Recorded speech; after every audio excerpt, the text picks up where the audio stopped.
something happening here. What it is ain't exactly clear. There's a man with a gun over there, telling me I got to beware. Hi, my name's Joe Tingle, and I'm here with Thaston and Louisa Hamachek, and I'd like to invite everyone, all of our viewers, to Occupy TV. Usually I'm in the control booth switching the shows, but at this point we've actually got a couple more people who can do this, and so I get to host for the first time pretty much ever. And so Thaston is from the Marshall Islands, so could you tell us where the Marshall Islands are? I would love to tell you. The Marshall Islands are 4 degrees north of the equator, in the middle of the Pacific Ocean, in between Japan and Hawaii. Okay. And they are well known for their Bikini Atoll, which there was nuclear testing done on, and there is people out there. I would like to show a video if that would work. Sure. Okay. Can we cue up the video? And so with the bikini. Okay, here we go. Climate change. Kana ga ilmu na uruk ngan ko jo rumajam tamak ci jey gu barkan na ga jey gu kadak jojak ngan tay ni wala ngan ci ci ben po ci njep li ar njep jaw pour jaay ar jojak ci birin ci maay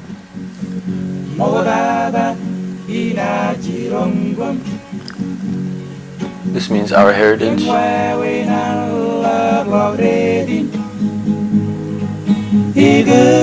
flag of the Marshall Islands in Seattle. You might want to talk up just a little more. You'll be very soft. But I love about commentary for any of this. Have to be my family, spending time. Somebody looks familiar. Gatherings, birthday parties, the sunset, swimming, being free, just the laid-back life, no worries. Everybody's taken care of. I remember we'd have breakfast in the morning and it'd be neighbors to neighbors. Somebody'd bring pancakes, somebody'd bring eggs. We'd just get together and eat. Same thing for dinner. It's gonna be missed. I don't know. I hope not.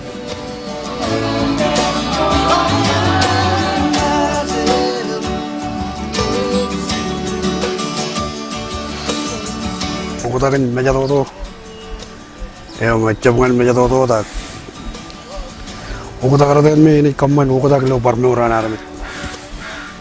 Macam mana kan sih nak mana kawe climate change. Jadi barbecue per rain ini, per panado perum. Lu naman, per cejino kan nana kawe. Ini cejino cala kacen drone lo, webinar marong cibang ren. Eluna orang berjan kan nana kawe. Image ejo war cilu unugo. Keng kajuan ini alat udah jalan lojot. Ini jago jigir lo majal. Ini mau leben kopan majal umne ibuji. Keng garu nge yokota kopan lojot jenot climate change. Enotan cet jain tij ba jen menin ocean acidification. Ini laplakan acid lojot. Yom keng kajulu. Ini alat cakolakan wood, yang melapor El Nino. Mereka cilu, rene kemanan luku na abangar merlo maja. Mana ni jenis cino kembali melihat kia malak. Pai cecep cala eu lukun, cuman lukun kualok eu magajinan na kualok. Idea yang nganot kebiut ket ngantat jenis kemanan ni ini kualok. Saya inti juroi mijai loy. Ke majale chuni anchigin gomi ene chele de mene walangane lo polin chon tare me chechap chala gare ai lo amala la chei gut po jagum chala ge chen po jangan ni ni jano chuni yeno me ene wala tongal lal ginar eno chon rumajao ngi ron jage nu jugo imre kanana ga ga ni chago majao ela ba promo kili ikune nuju go ichep kanan rong jaga amo di jala ga ni chago iri kwalo ka ni chago aga ichep kanan rong jaga mi chep kanan lamna ga ni chago eno nge koni lamna ga ni chago ilgun chon meni weben ko banta maglo lamna kwam ke ni chago nga ichep kanan ben chago emi tamak ke government ina ne roja gi menegin me cha amna ga gi ilo chablo america no parilo marshal na ke jaganan mo kumun bokunami in per chet nego malong anami kanonu panlal go jot me rikuwa venya state nganair kamana malak tukot wawin mejalan choran gane me rajwalo gilo majali gichen an iwujile belep ka choran go jot me char kanonu ka gilo minit go chamala.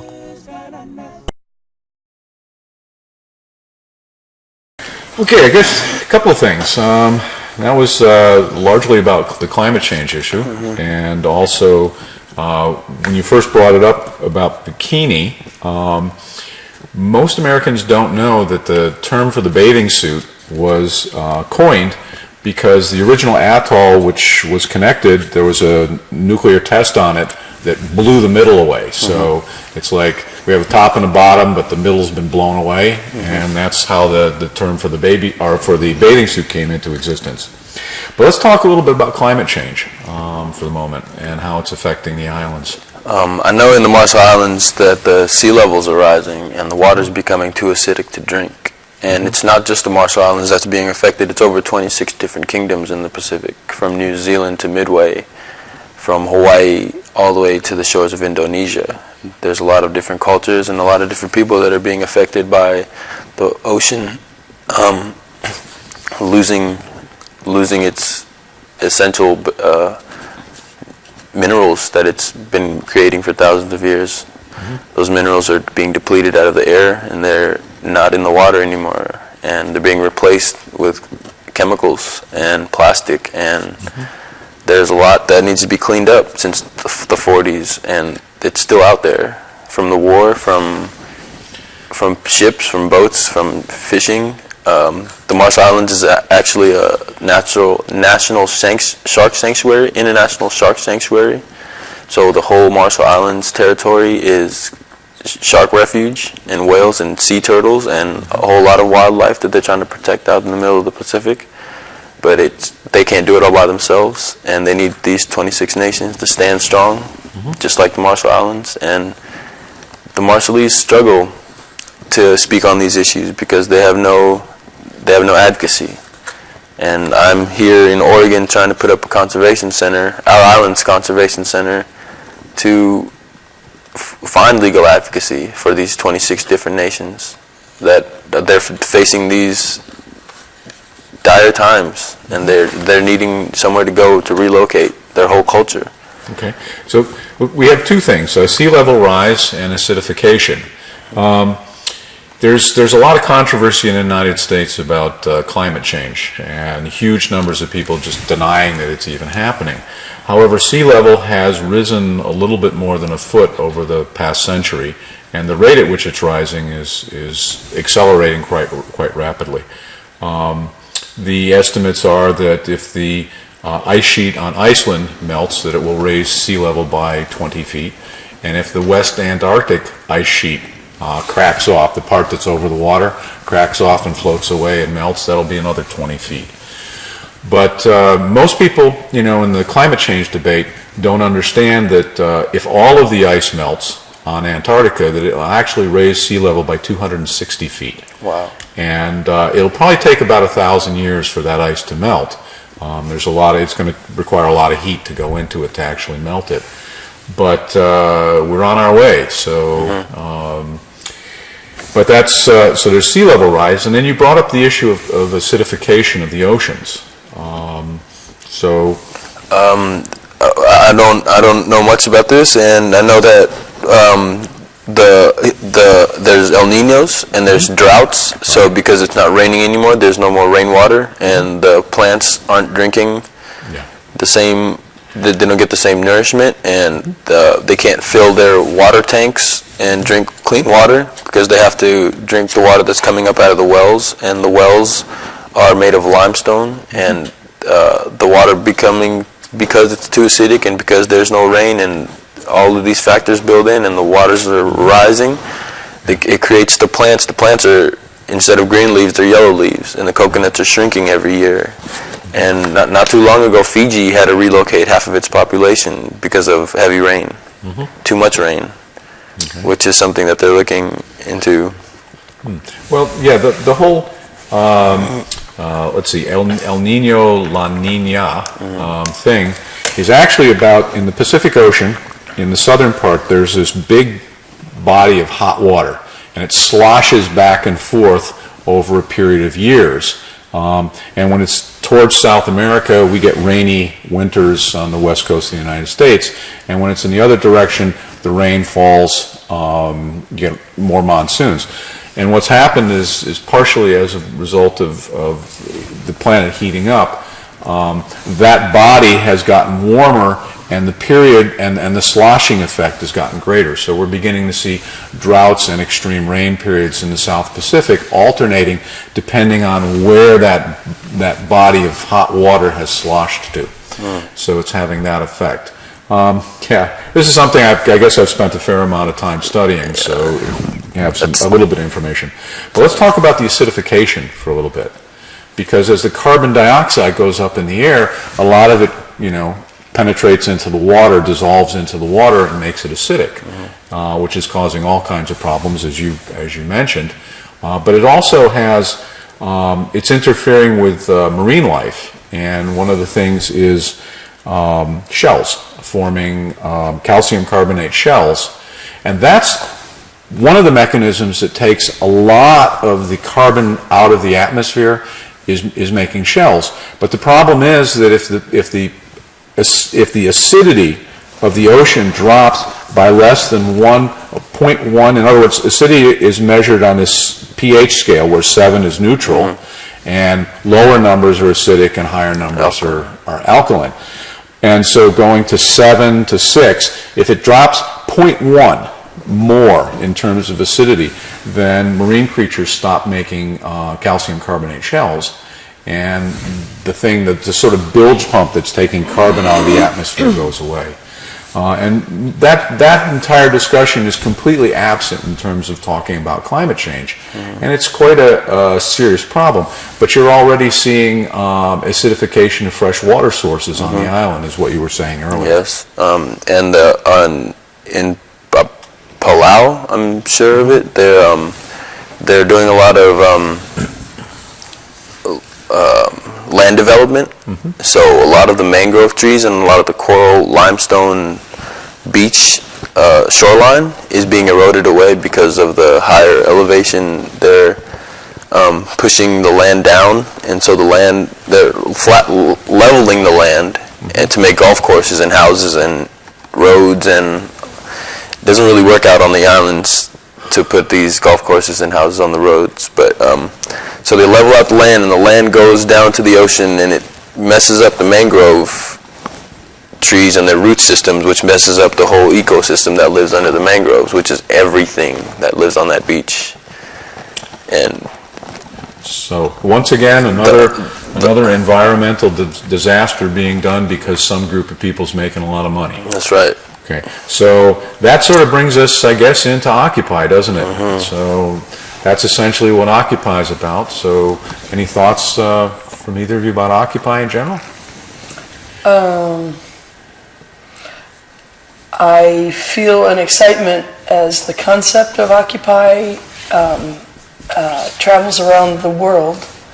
It seemed to have been triggered a lot by the Egyptian inspiration. And now I can feel this international friendship with people who have similar problems and are realizing that they can bring them up and that they find friends. And there's this strength that is happening of international friendships in the Occupy theme of don't just take it, but get together, talk about it, bring it up, and stop the bad stuff from happening. And yeah, it's really a neat feeling of friendship around the world. So in other words, no matter where you go, there is an environmental and economic catastrophe going on. Pick a country, any country, you know, the United States, Middle East, places in Europe. So there's Occupy movements worldwide. And so, what do you think? This Occupy movement is something that the human species has needed to evolve into for a very long time now. And I'm glad we're taking the necessary steps and processing through ourselves to expand molecularly, emotionally, physically, and to be more accepting of other people's cultures and not so degrading when we figure out that other people live a different lifestyle. Okay. And I think that this Occupy movement will help others be more accepting in changing lifestyles and knowing that some things aren't meant to be, and a lot of our ways need to change for this earth to keep living the way it needs to. And it has taken in itself, and it has done a lot of things. Mother Earth, this planet, has processed, has exploded, and has cooled, and it will again. And these human beings, us as human beings on this planet, think that we can control this and control her process and her weather. Good luck, because she's going in her own path. She has her stories to tell, and we're here to listen. I just hope we can sit and work on our listening skills, because our Mother Earth needs to be heard. Okay. So you mentioned this group that you're working on called Our Islands Conservation Center. Could you tell us a little more about that? Our Islands Conservation Center, it is a non-profit. I started in Eugene, Oregon.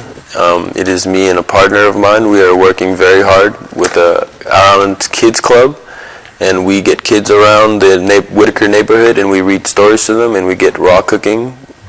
We teach them how to cook food, teach them how to make their breakfast, how to make lunch. So raw food, tell us a little more.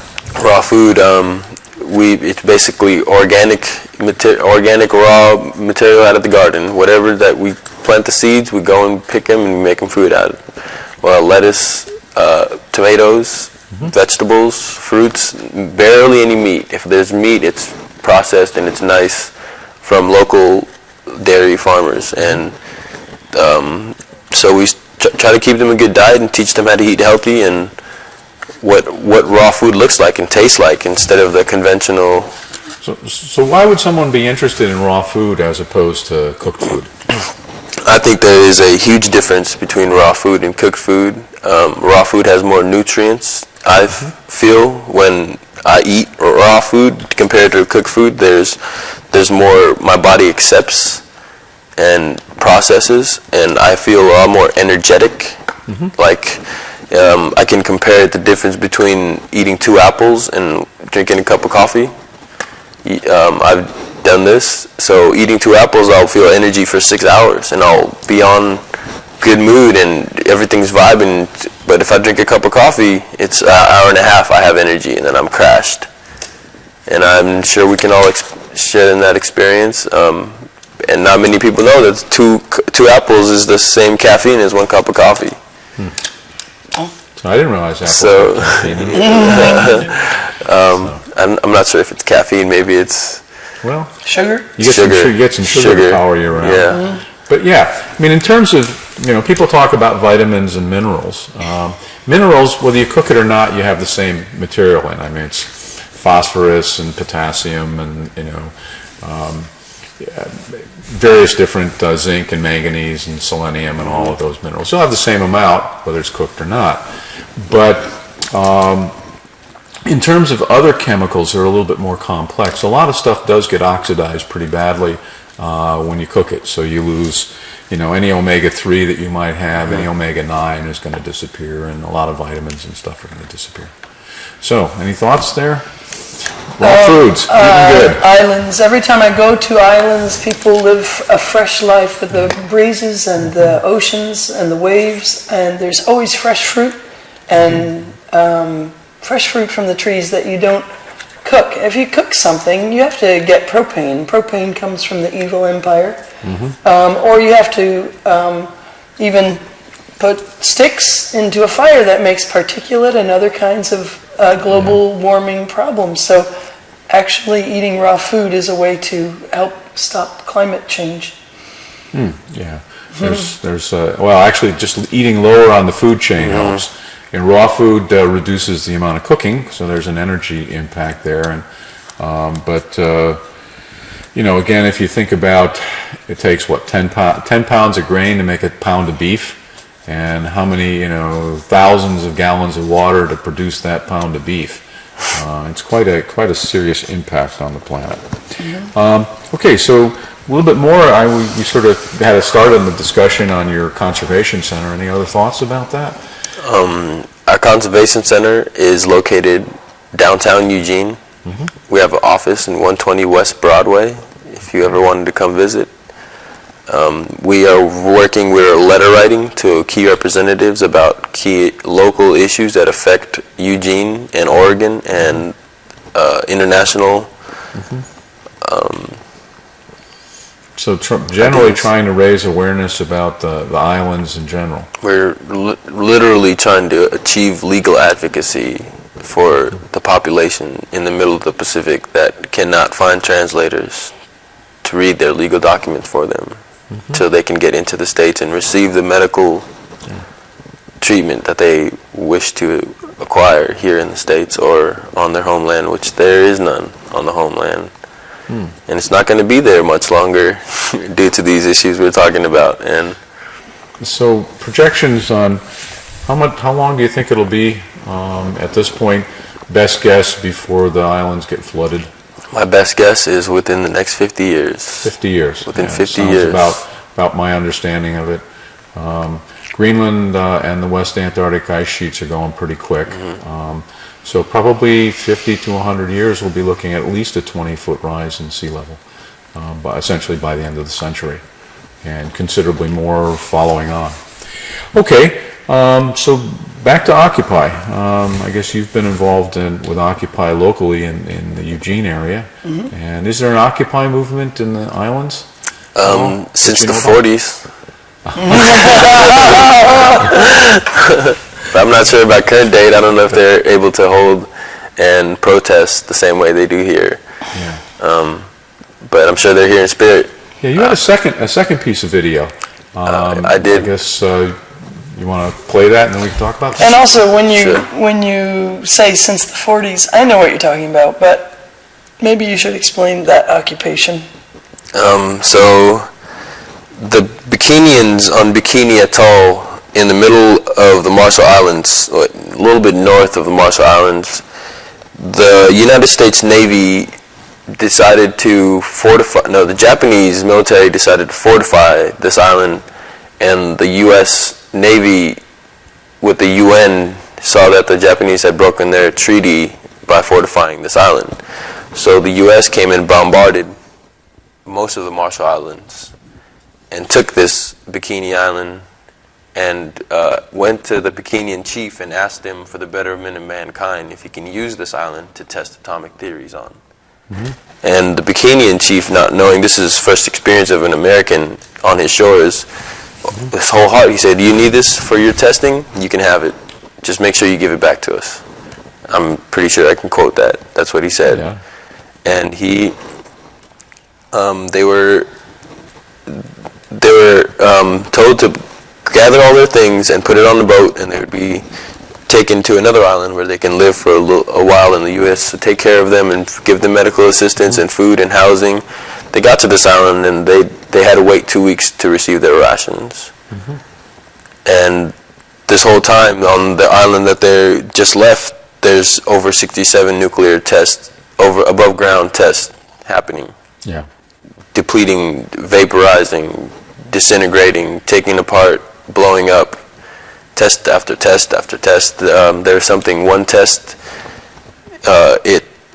it's 1,000 times greater than the Hiroshima, and that was the Bravo test in 1954. And there's land chiefs. This video is a land chief that's getting.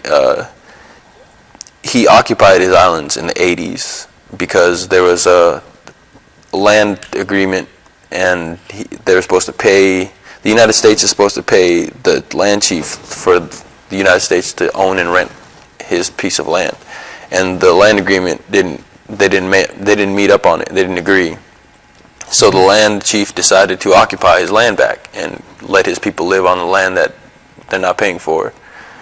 And the United States decided that they've already put in and installed billion-dollar equipment and launch pads, and private investors have already came in and bought land. So they decided to take this land chief off of his own land and put him back to where they shipped him off to. So let's watch the video. Let's watch the video.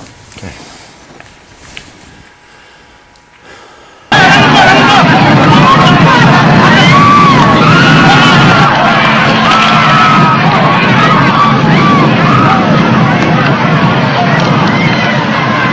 Top story, the prolonged protest by island landowners at the Kwajalein Missile Range ended today when armed security guards forcibly removed the protesters from the base. The U.S. lease on the facility expired about 6 months ago, and dozens of Marshallese landowners had occupied the base when negotiations over a new lease broke down.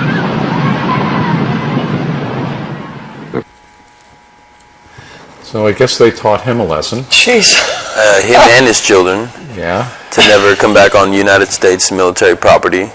And now my understanding from listening to that is that the U.S. lease on that had expired. So in other words, they waited out the lease period.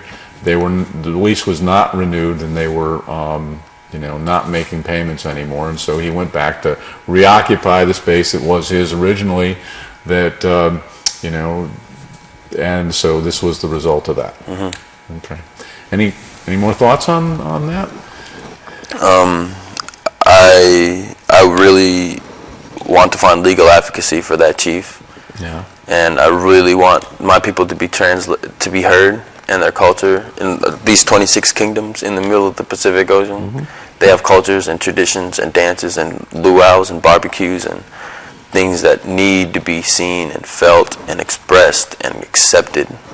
Same with the Africans and the Native Americans. We need to connect all these tribes because they are the same people, and it's hard to see them separate like water and oil because they come from two different parts of the world.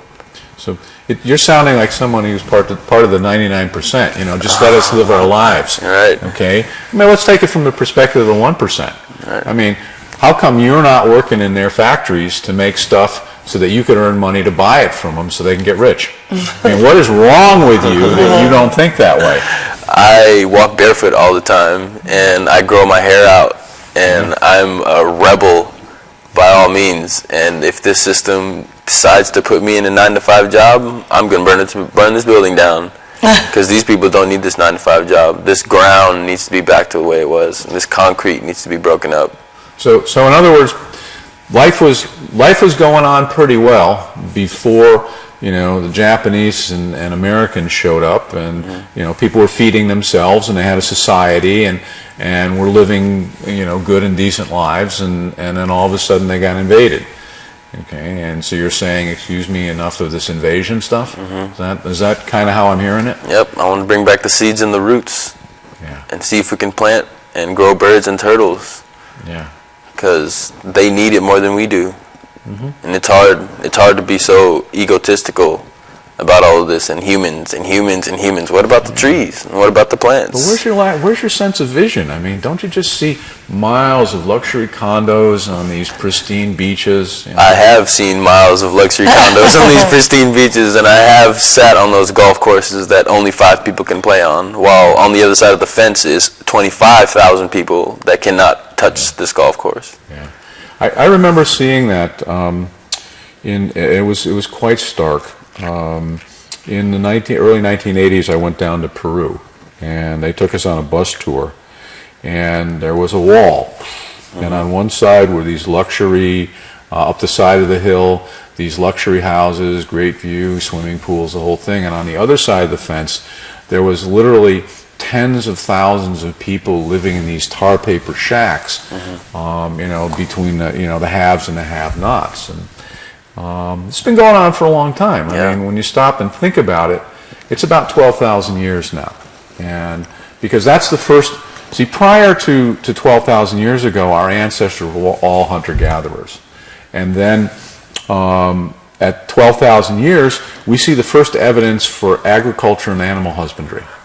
And So that's okay. Putting seeds in the ground and raising animals, that's cool.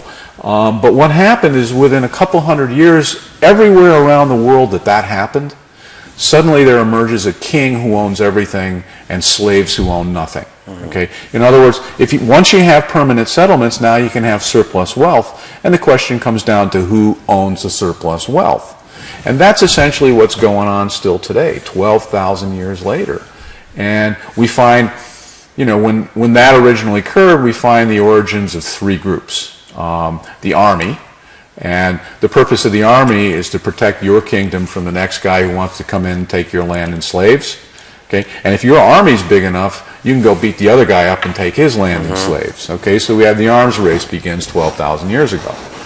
We have the second group, which is the police, and their job is to keep the locals from getting uppity, make sure the slaves don't rise up, and then the third group is religion, and it's their job to convince the slaves that it's God's plan that the king has everything.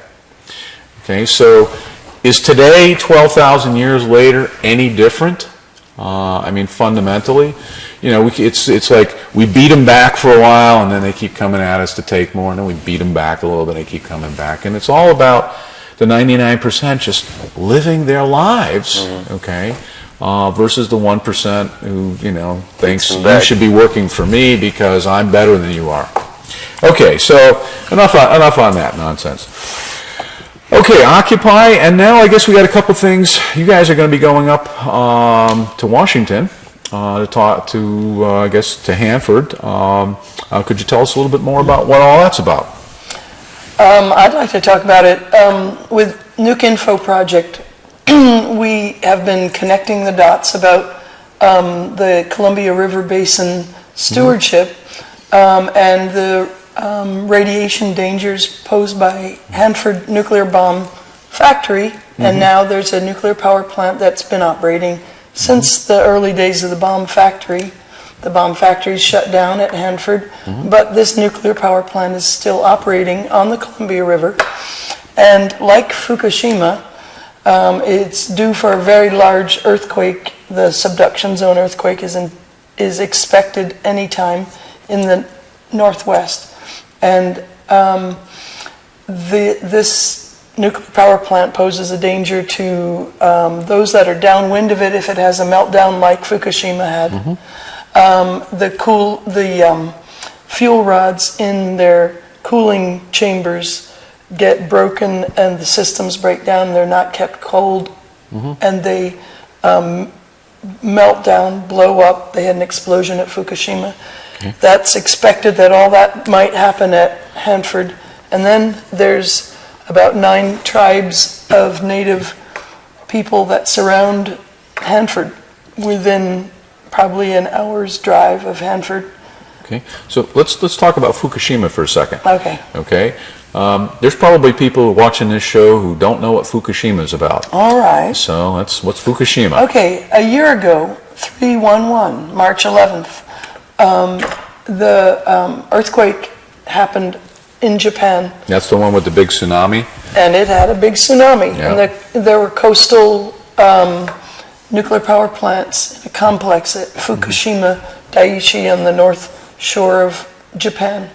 And they got broken and then sloshed and dragged out by the tsunami. And the surrounding areas have been affected by a spread of this radiation that was released. There was an explosion, there was cracks.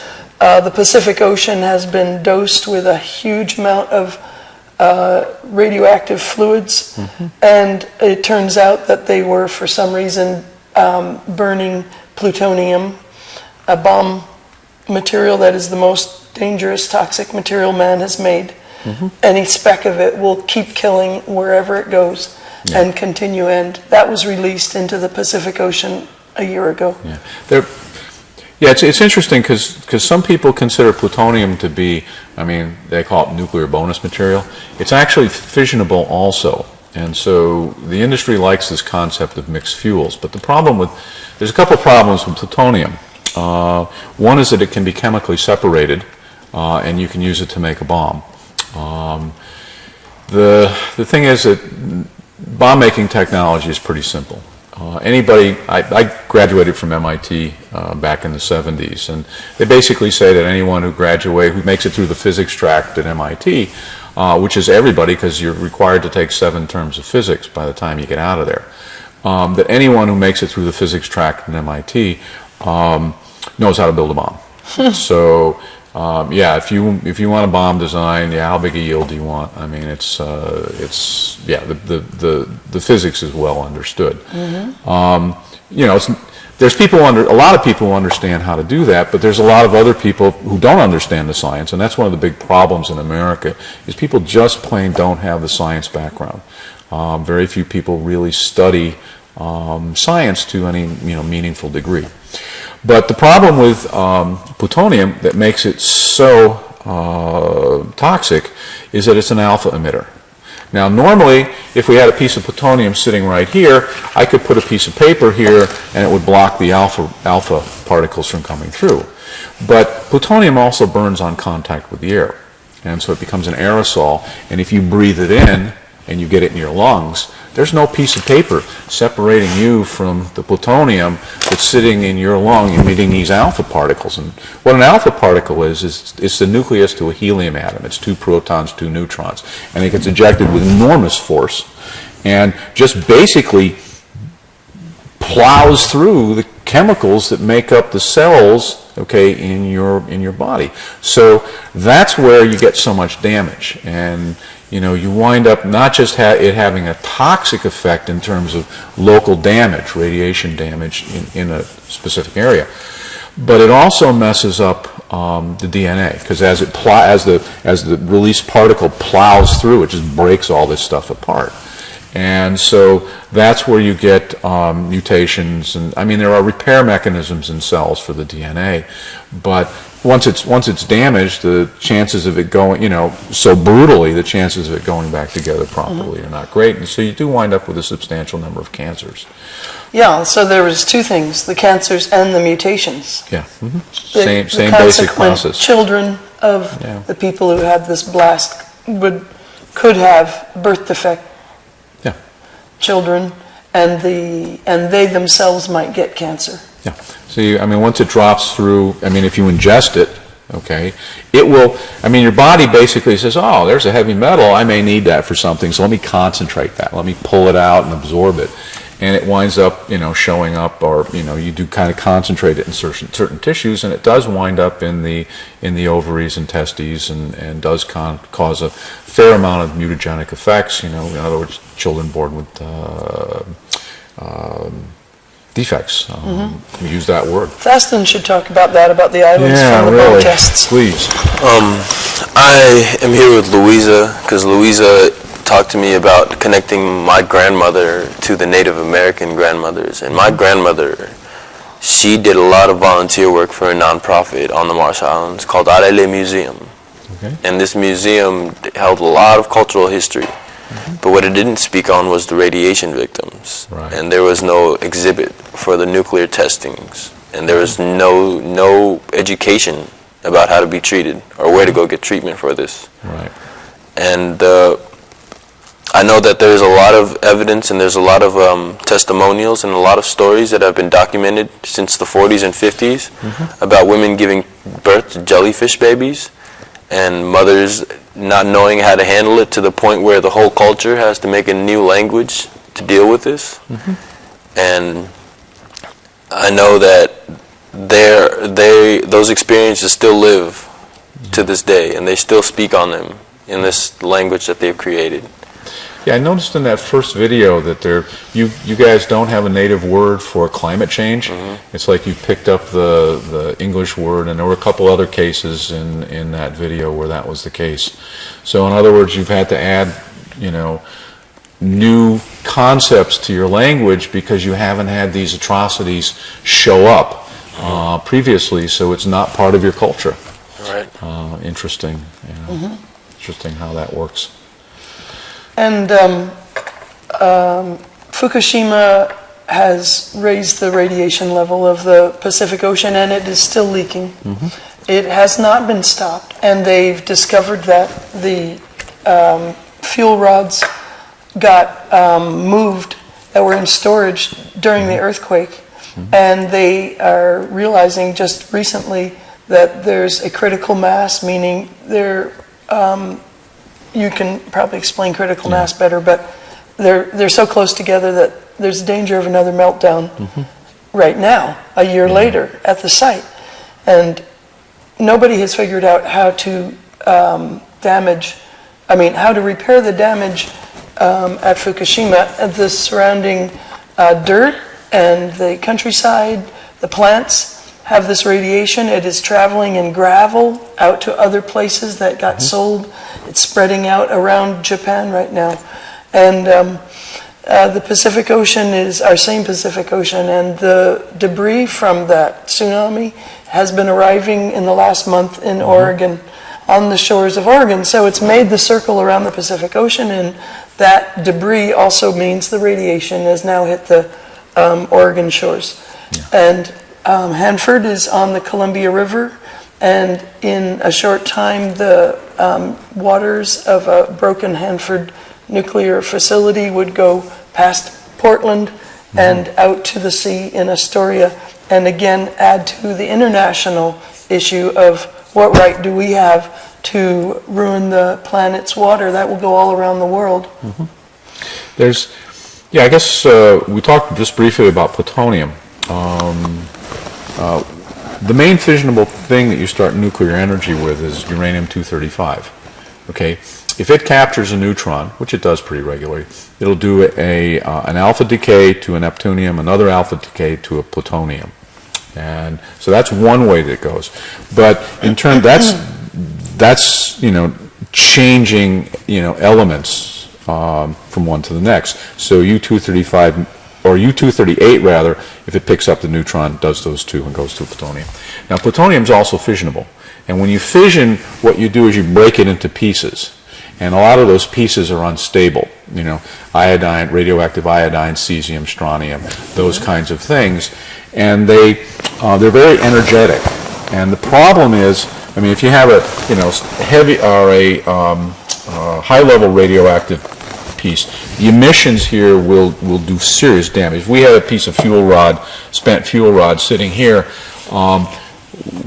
we probably would have gotten a lifetime dose of radiation from that chunk sitting here, and that would do physical damage.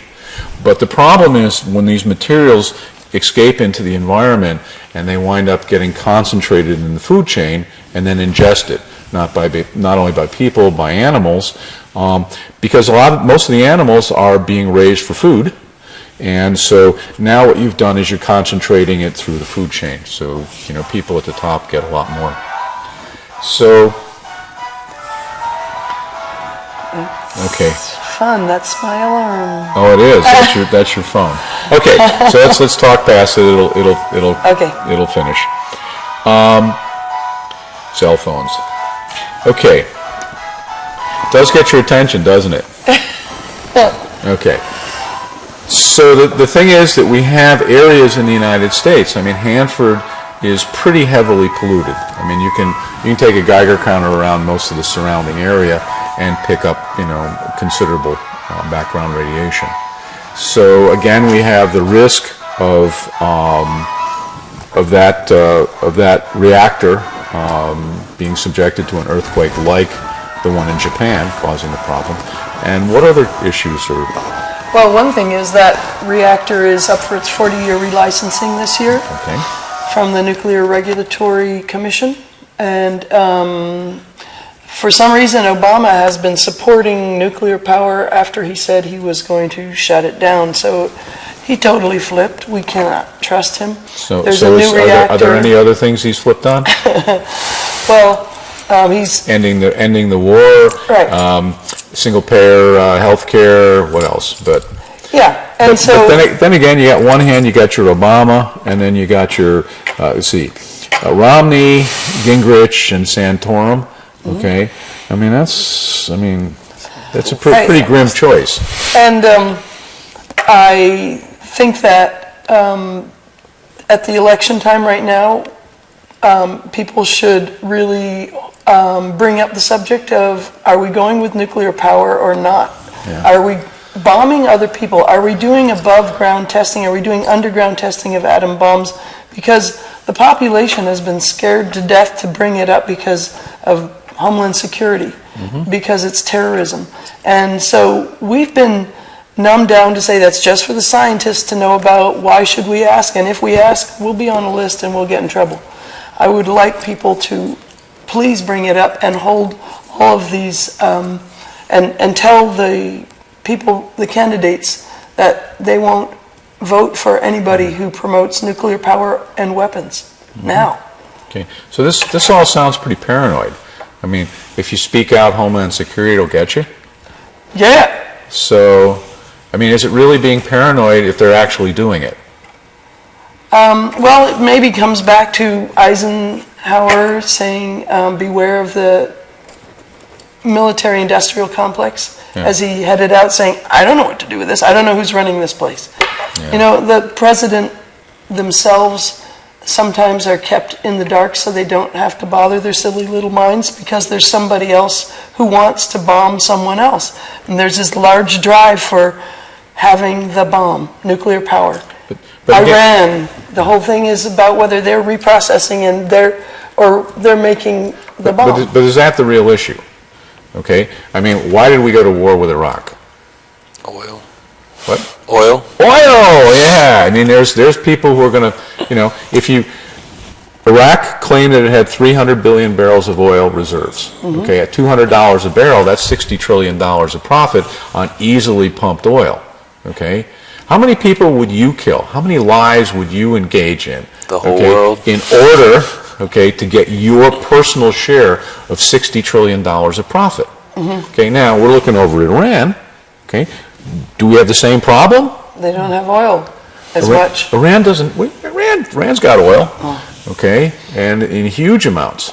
Okay, now the question is, why do we go into Afghanistan? Okay, they don't have any oil, but what do they have? A route to move oil. That's one thing. But that's chump change. Cool hats. Poppy production. Yeah, poppies. Okay. Now, for the thing is that if you look, there's a report that comes out from the UN every year, the UN Drug Agency. And you can go up to the United Nations website and click on the International Drug Agency and get a copy of the report. And it's really interesting because they graph it now. They used to just be in a table. You know, back when I first discovered this and downloaded it, was just a table. But now they put a graph in there, and it shows that you're starting along, and it's, I guess from your perspective, it'd be this way. It's like there's high poppy, high poppy, high poppy, nothing. High poppy, growing, growing, growing even more. And what was that year? 2001. 2001. And what happened in Afghanistan that they stopped growing poppies? It was that the Taliban consolidated its power and decided that that making drugs was against the Quran, and so they stopped it. And so that for that 1 year, but the poppies are only worth about $1.5 billion a year to the Afghanistani farmers. It's a pretty significant part of their national income. But once it's processed and released onto the the international market and sold, its street value is on the order of several $100 billion, approaching $1 trillion. And so a large portion of that money turns out to be profit. And where does it get laundered? It gets laundered in the stock exchange. So would you want to be the president who, if we left the Taliban in power, would you want to be the president who tells rich people that between $200 and $300 billion of cold hard cash is going to disappear from the New York Stock Exchange every year?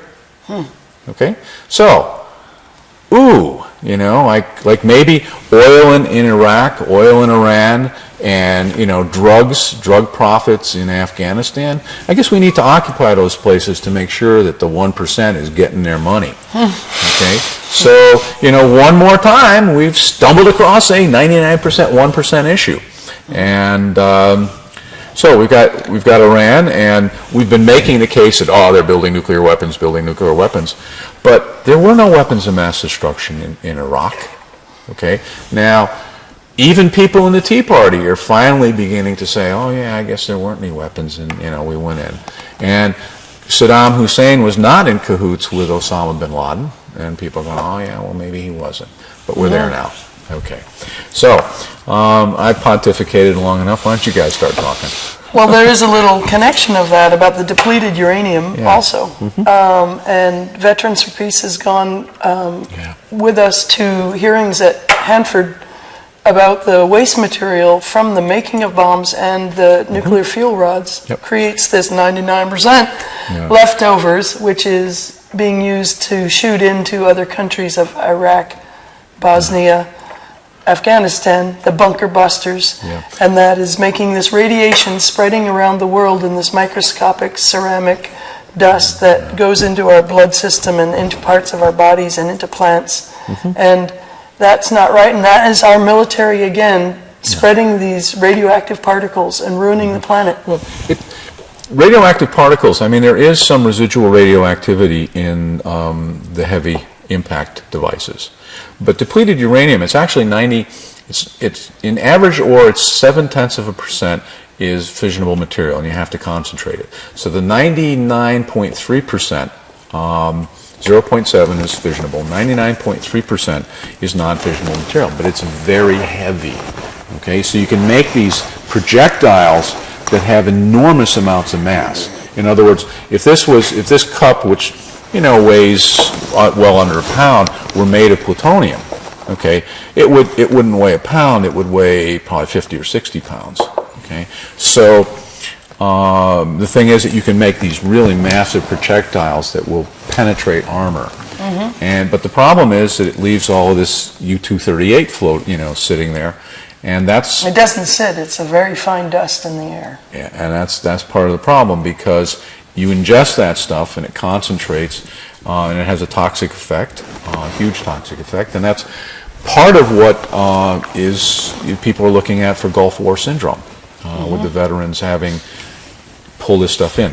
So, which is similar to what the people of the Marshall Islands are experiencing, this radiation sickness. Yep.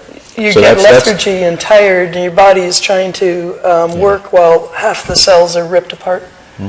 Yeah, that's a lot of radiation. The stuff over here is a toxic effect from heavy metals, or the Iraq or the Gulf War syndrome. And of course, there's all these people living there.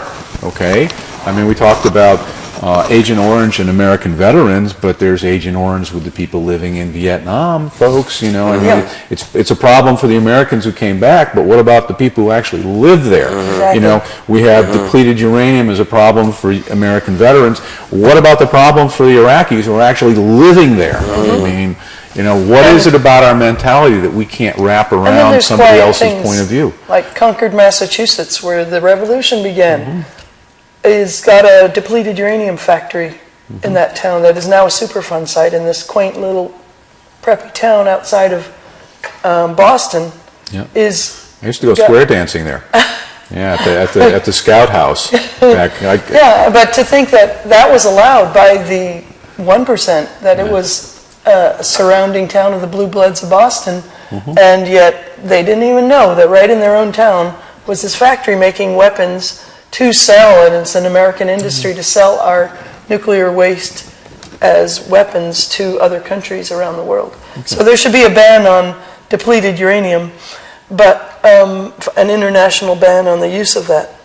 But that isn't the total issue up at Hanford, though the Veterans for Peace came up and were saying, don't pretend that Hanford doesn't have all these leftovers from the bomb factory, and all that waste material is there, and they're trying to use it and put it in places.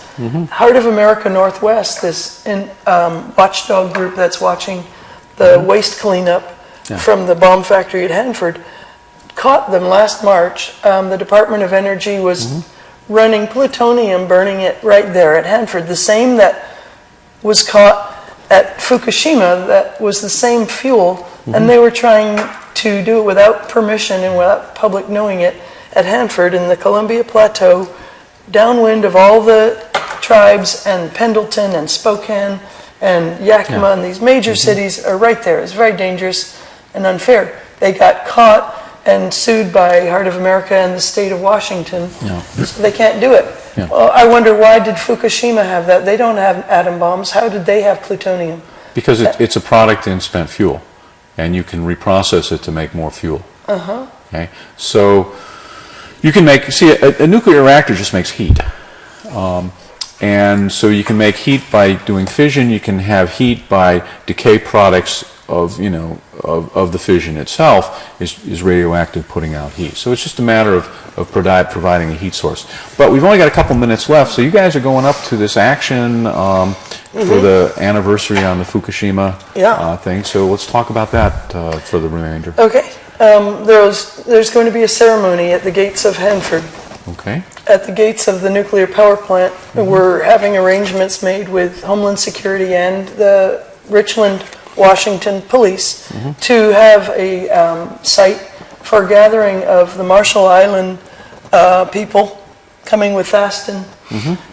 His friends and relatives who are, he said there's quite a community of Marshall Islanders who are in Spokane. Spokane is straight downwind in great danger. So is Pendleton and Moscow and Ellensburg. But Spokane is right there. So they will join and we are inviting through Thaston's relatives and friends, his grandmother and different people who we're going to go see today in Seattle World. And they will be inviting the native tribal caretakers and elders to join us for ceremony to shut down Hanford at the gates of Hanford on Fukushima Day, March 11th, from noon to sunset. And it's an invitation to anybody to come. Right. Okay, so an action up at Hanford Nuclear Weapons Material Production Facility. Although they don't make bombs anymore, supposedly. They are just making nuclear power and trying to contain the waste of the bomb-making times. That's what they say. And in that it is up for its 40-year relicensing, we want to say, do not even go there. Shut it down right now before this earthquake happens, and we won't be able to, because the whole Northwest will be broken apart. There won't be any emergency equipment. We'll not be able to contain it. It'll go down the river, out to the sea. And as far as I'm concerned, the military industrialists should clean up their mess before they go. Okay, so we're just about out of time. Any last thoughts? I just want to say that for all this detrimental health effects that we've done to ourselves as human beings, I think the more love and compassion and forgiveness that we give to each other and share amongst each other and the plants and the animals, the more we will receive as a culture, as a people. Okay. Well, thank you very much. This has been Occupy TV, and come back and join us next week. Thank you.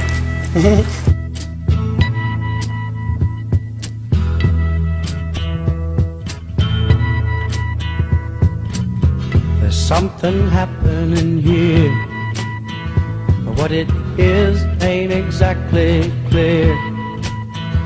There's a man with a gun over there, telling me I got to beware. I think it's time we stop, children. What's